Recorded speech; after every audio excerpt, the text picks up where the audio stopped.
सब बहुजन समाज की जेन्युइन जितनी बड़ी बड़ी पार्टीज होंगी वो सब खत्म की जाएंगी।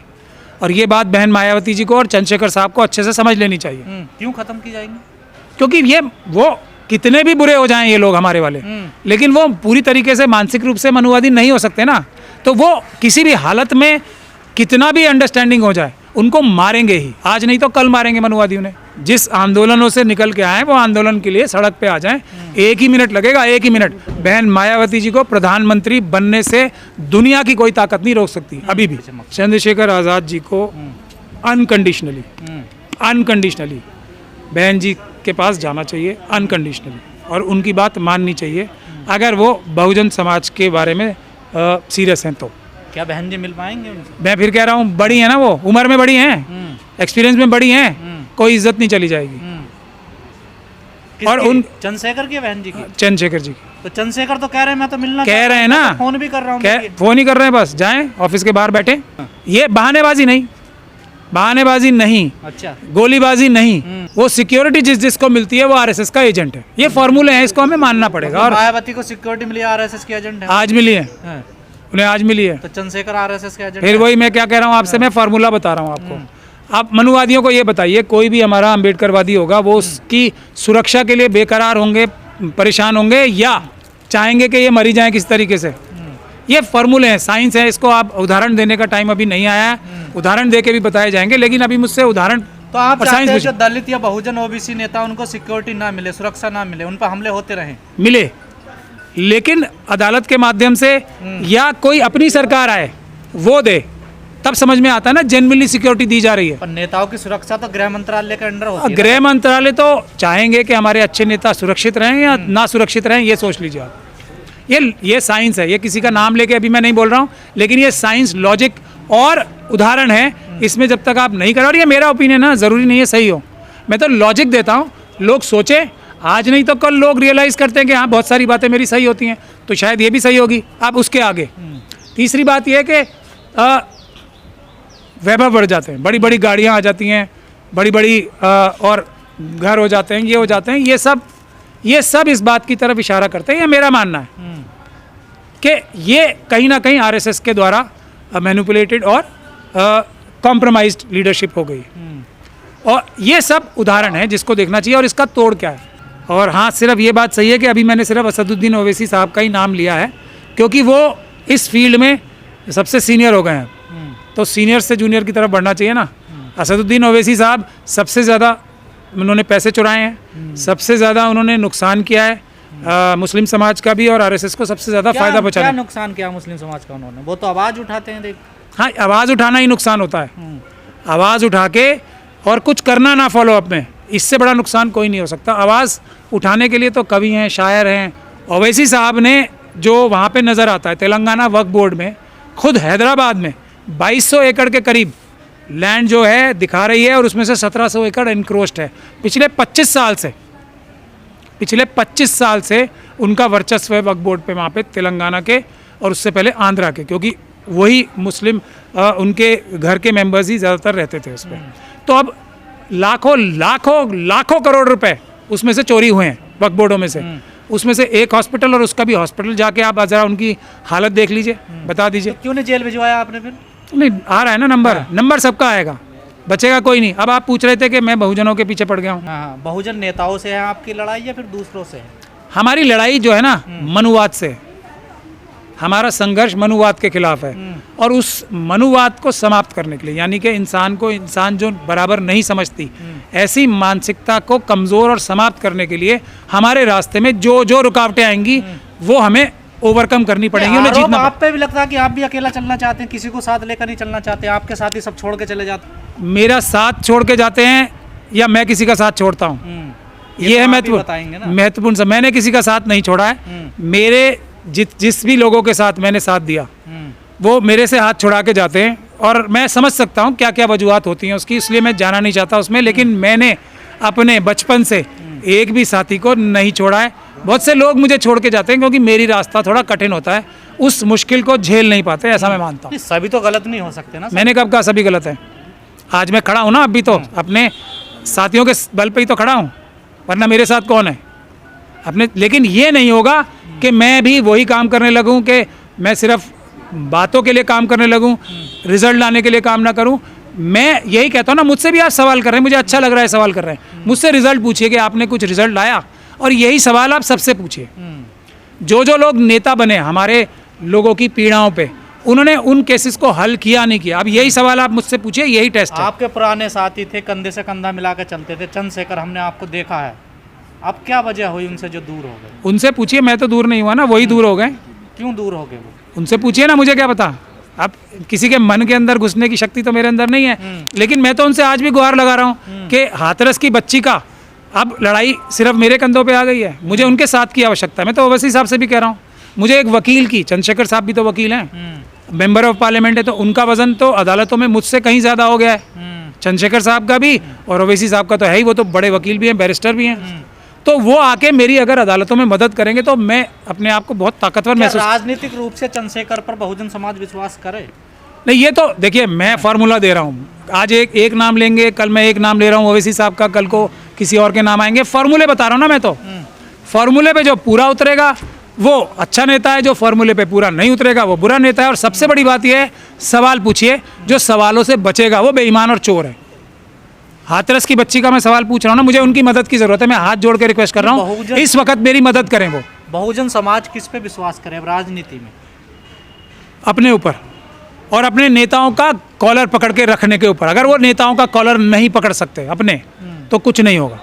और इसीलिए मैं कह रहा हूँ, सवाल पूछो, कड़वे सवाल पूछो कि तुमने ये काम क्यों नहीं किया, इतने मुद्दे तुमने उठाए, उनका क्या किया। मैंने जैसे अभी 2 एग्जाम्पल दिए, IIT का मैंने मुद्दा उठाया, आज वो एक यहाँ संगम विहार में मुस्लिम बच्ची का था, सब लोग भूल गए ना उसे, एक टाइम पे बहुत हो रहा था, जो अब पूरे देश के सारे मुसलमान भूल गए ना उसे। मैं आज भी वो केस करके सुप्रीम कोर्ट से आया हूँ, इसीलिए यहाँ मैं 1 बजे आया हूँ और मुझे वापस जाना है। क्यों? क्योंकि दिल्ली दंगों के केसेस के लिए मुझे करकाडुमा जाना है, 30 हज़ारी जाना है। तो मैं अगर अपने एक एक काम का ब्यौरा दे सकता हूँ, तो जो लोग इतने बड़ी बड़ी जगहों पे बैठे हुए अपने कामों का ब्यौरा क्यों नहीं दे सकते? जो विचारधारा आपकी, जो बात आप करते थे, अब तो वो कांग्रेस कर रही है, आम आदमी पार्टी कर रही है, बीजेपी कर रही है, तो फिर आपकी क्या जरूरत है समाज को, बताइए। नहीं, अभी बात कर रहे हैं ना, जब वो काम भी करने लगेंगे काम भी तब हमारी जरूरत, बीजेपी तो काम फिर हमारी जरूरत नहीं रहे। बीजेपी ने कोई काम नहीं किया, बीजेपी तो मनुवादी मानसिकता का ही साइड है ना। तो सर आपकी जरूरत कहाँ है समाज को? अब देखिए बसपा खत्म हो गई, कहीं कोई पार्टी नजर आ रही है? नहीं, सब पार्टियां खत्म कर दी। में देखिए कौन सब बहुजन समाज की जेन्युइन जितनी बड़ी बड़ी पार्टीज होंगी वो सब खत्म की जाएंगी। और ये बात बहन मायावती जी को और चंद्रशेखर साहब को अच्छे से समझ लेनी चाहिए। क्यों खत्म की जाएंगी? क्योंकि ये वो कितने भी बुरे हो जाएं ये लोग हमारे वाले, लेकिन वो पूरी तरीके से मानसिक रूप से मनुवादी नहीं हो सकते ना। तो वो किसी भी हालत में कितना भी अंडरस्टैंडिंग हो जाए, उनको मारेंगे ही, आज नहीं तो कल मारेंगे मनुवादियों ने। वो उनके फॉर्मूले में आ ही नहीं सकते, क्योंकि बाबा साहब उनके मन में तो है ही ना, भले ही उनको कितना भी दबा लें बाबा साहब को, मन में तो रहेंगे ना। और यही दुश्मनी है, तो इसीलिए ये पार्टियां ऊपर कैसे आएंगे? क्या है कोई? 1 मिनट में ऊपर आ जाएंगी। कैसे? 1 ही मिनट लगेगा। जिस आंदोलनों से निकल के आए वो आंदोलन के लिए सड़क पे आ जाएं, 1 ही मिनट लगेगा, 1 ही मिनट। बहन मायावती जी को प्रधानमंत्री बनने से दुनिया की कोई ताकत नहीं रोक सकती अभी भी। अरे अभी तो सर पहले मुख्यमंत्री की बात मैं क्या कह रहा हूँ, हाँ। ये तो दवाई है, जो संविधान की बाबा साहब की दवाई है। खाओगे तो सबसे तगड़े एथलीट बन जाओगे, नहीं खाओगे तो जब एथलीट ही सबसे तगड़े नहीं है तो पीछे ही रहोगे। ये तो दवाई की बात है। अगर खा लेंगे दवाई, उनके फॉर्मूले पे चलने लगेंगे, तो यूपी का सीएम तो बहुत छोटी बात है, प्रधानमंत्री बनेंगे। दिल्ली चुनाव में आप ओबीसी का भी विरोध कर रहे हैं, चंद्रशेखर का भी, बसपा भी, तो फिर वोट किसको दें? अभी तो जो सबसे कम बेईमान है उसी को देना पड़ेगा। कौन है सबसे कम बेईमान? अब ये मैं नहीं बताना चाहता, मेरा बीजेपी फॉर्मूला है सबसे कम मैं बेईमान? नहीं बीजेपी। आम आदमी पार्टी का तो आप ऐसा विरोध करते देखिए, हैं। बाबा साहब डॉक्टर भीमराव अंबेडकर ने क्या बोला है, आरएसएस और उस समय जनसंघ में नहीं जाना है। उन्होंने भी तो इसी मुश्किल हालात में ये फैसला किया होगा, वही फैसला आज हमारे साथ है। इनके साथ तो जाना ही नहीं ना, ये हमारी फील्ड में है ही नहीं, इनको तो देखना ही नहीं है ना, आरएसएस और बीजेपी को देखना ही नहीं है। उसके बाद जिस कैंडिडेट को ये समझते हैं लोग कि उसका कॉलर पकड़ के वो अपना काम करा पाएंगे, कॉलर पकड़ के, ये बात बहुत महत्वपूर्ण है, उसको वोट दें। राहुल गांधी ने 2 दिन पहले किया है कि पिछड़ों के, दलितों के साथ कांग्रेस ने 90 के बाद से कोई सही रवैया नहीं अपनाया है। उससे उसी का कारण है कि आज कांग्रेस यहाँ तक पहुँच गई है। उससे पहले भी नहीं उठाया है, मैं उनको अभी थोड़ी उनको, हालांकि वो बहुत बहादुरी का काम कर रहे हैं और मैं उनकी तारीफ़ करने से भी नहीं हिचकता इस बात के लिए। उन्होंने जो उनकी पार्टी की, जो उनके पूरे इकोसिस्टम की जो लाइन थी, वो हिम्मत दिखाई है उसके खिलाफ बोलने की, उस लाइन को बदलने की। बाबा साहब डॉक्टर भीमराव अंबेडकर का नाम, हालांकि अभी सबसे बड़ा नाम नहीं है कांग्रेस पार्टी में, अभी भी किसी और का ही है, लेकिन उन्होंने बड़ा नाम बनाने की जुर्रत दिखाई है। ये तारीफ़ के लायक है। चाहे कोई भी व्यक्ति अच्छा काम करे तो उसकी तारीफ़ करनी चाहिए। ये काम उन्होंने किया है, और जो वो बोल रहे हैं अगर वो कर पाएंगे तो वो शायद कुछ कर पाएंगे, लेकिन असली सोल्यूशन वो नहीं होगा। मैं फिर बता रहा हूँ आपको, असली सोल्यूशन वो होगा जो 100% अम्बेडकरवादी जब सरकार बनाएंगे, असली सोल्यूशन वो है। हाँ, कांग्रेस एक ट्रांजिशन पीरियड। अम्बेडकरवादी कौन है? दिन में अम्बेडकरवादी, शाम को तो आरती उतारते हैं ना सारे अम्बेडकरवादी जाके। नहीं, वो अम्बेडकरवादी का मतलब क्या होता है? संविधानवादी। किसी को डॉक्टर बाबा साहब भीमराव अम्बेडकर ने मना किया था कि किसी धर्म का पालन ना करो? मना किया किसी को? बिल्कुल मना नहीं किया। यही तो बात है ना। अब आप अम्बेडकरवाद को सही तरीके से नहीं समझते। अगर किसी को शौक, जो अम्बेडकरवादी वो मंदिर भी जा सकता है। बिल्कुल, अम्बेडकरवादी क्या, मैं क्या समझता हूँ, वो मस्जिद भी जा सकता है, मंदिर भी जा सकता है, गुरुद्वारे भी जा सकता है, बुद्ध विहार भी जा सकता है, रविदास मंदिर भी जा सकता है, सब जगह जा सकता है। तो केजरीवाल फिर पक्के अम्बेडकरवादी हैं, इसका मतलब तो नहीं, अभी ये एक फॉर्मूला है। लेकिन ये सब काम वो अपनी पर्सनल जिंदगी में करेगा। जैसे ही उसका दोहन पॉलिटिकल चीज के लिए करने लगता है, वो अम्बेडकरवादी नहीं रहता है। खत्म बात। अम्बेडकरवादी संविधानवादी है। संविधान इजाज़त देता है कि आप किसी भी मजहब को मानो, दिखाओ कुछ कि मैं देखने में तो बुद्धिस्ट हूँ और करो कुछ और, ये भी इजाज़त बाबा साहब का संविधान देता है। अगर किसी को शौक है कि वो किसी की गुलामी करना चाहता है, तो ये आज़ादी भी तो बाबा साहब डॉक्टर भीमराव अम्बेडकर ने दी है कि हाँ, तुम किसी भी धर्म को मानो, लेकिन किसी को ज़बरदस्ती आर्म ट्विस्ट करके या वेलफेयर स्कीम्स को इस तरीके से बना के कि फ़ायदा नहीं मिलेगा जब तक तुम एक पर्टिकुलर धर्म में नहीं आओगे, वो अम्बेडकरवाद नहीं है, वो फ्रॉड है। सर, दिल्ली में चुनाव है, कोई पार्टी नज़र ही नहीं आ रही अम्बेडकरवादियों की। बिल्कुल, अम्बेडकरवाद का बिल्कुल ही दुश्मनी रखते हैं जिनसे, वो लेने लगे ना नाम। मैंने इसीलिए कहा ना, हम सेकंड स्टेज तक पहुंच चुके हैं। हाथ बढ़ाना है और जीत हमारे हाथ में है। अब आ गया है टाइम, अब इसको अमल में लाने की आवश्यकता है। बोलना तो पड़ रहा है ना कम से कम। जिस बाबा साहब डॉक्टर भीमराव अम्बेडकर की फ़ोटो नज़र नहीं आती थी कहीं, आज सबको बड़ी बड़ी लगानी पड़ रही है ना। ये हमारी सेमीफाइनल की जीत है, फाइनल बाकी है। चंद्रशेखर आज़ाद ने अभी कहा कि मैं बहन जी से मिलना चाहता हूँ और आशीर्वाद लेना चाहता हूँ, उनका क्या है इसके पीछे मकसद? चंद्रशेखर आज़ाद जी को अनकंडीशनली बहन जी के पास जाना चाहिए, अनकंडीशनली, और उनकी बात माननी चाहिए अगर वो बहुजन समाज के बारे में सीरियस हैं तो। क्या बहन जी मिल पाएंगे उनसे? मैं फिर कह रहा हूँ, बड़ी हैं ना वो, उम्र में बड़ी हैं, एक्सपीरियंस में बड़ी हैं, कोई इज्जत नहीं चली जाएगी। और उन चंद्रशेखर की बहन जी की? चंद्रशेखर जी की। तो चंद्रशेखर तो कह रहे हैं मैं तो मिलना कह रहे हैं ना, तो फोन भी कर रहा हूँ, फोन ही कर रहे हैं, बस जाएं ऑफिस के बाहर बैठे। ये बहानेबाजी नहीं, अच्छा, गोलीबाजी नहीं। चंद्रशेखर साहब तो बड़े, मैंने तो उनको आंदोलनों में साथ देखा, करीब से जानते हैं। मैं कह रहा हूँ ना, तो अगर उन्हें कोई पुलिस पकड़ लेगी तो मैं अभी जिंदा हूँ ना।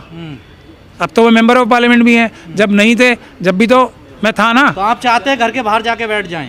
बिल्कुल, हाथ जोड़ के बैठ जाएं कि आप मेरी बड़ी हो, हम लोगों को बैठ के बहुजन समाज के लिए, बाबा साहब डॉक्टर भीमराव अम्बेडकर के संविधान के लिए कुछ मिल के करना है। मेरी ये इच्छा है, पूरी हो ना हो ये तो उनके ऊपर है, वो बड़े नेता हैं, मैं क्या कह सकता हूँ। तो इतने अच्छे जर्नलिस्ट हैं, तो आपके पैमाने पे अभी पूरे नहीं उतर पा रहे हैं हम, और कोशिश करेंगे। और ये अच्छी बात है कि अभी आप हमारे लोगों के काम से संतुष्ट नहीं हो, इसी तरीके से हमें मतलब टाइट लीश पे रखो और कोड़े मारते रहो तो अच्छा रहेगा।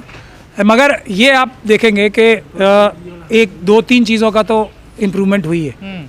पहली कि अब जय भीम सबको बोलना पड़ रहा है, हालांकि कुछ अभी भी मिक्सचर करके बोल रहे हैं, लेकिन जय भीम तो सबको बोलना पड़ रहा है। ये एक डेवलपमेंट है, हालांकि इससे अभी हमारे हाथ कुछ ज़्यादा आ नहीं रहा है, ये भी मैं मानूंगा।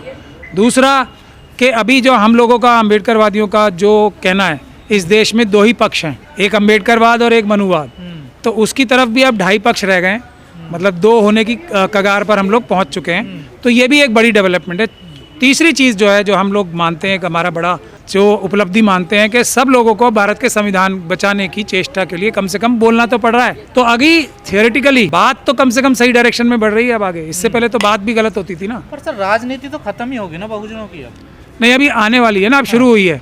अब ये देखिए, ये पहला स्टेप है, जब सबको बात तो करनी पड़ रही है ना संविधान बाबा साहब की, फोकल पॉइंट अब बाबा साहब हो गए, तो ये फर्स्ट राउंड है। आप नहीं, मंच पे करते हैं ना बाबा साहब की बात, तो वो हाँ हाँ, मैं तो खुद ही कह रहा हूँ, मैं कब मना कर रहा हूँ, ये अभी ज़बानी बात जमा खर्च है।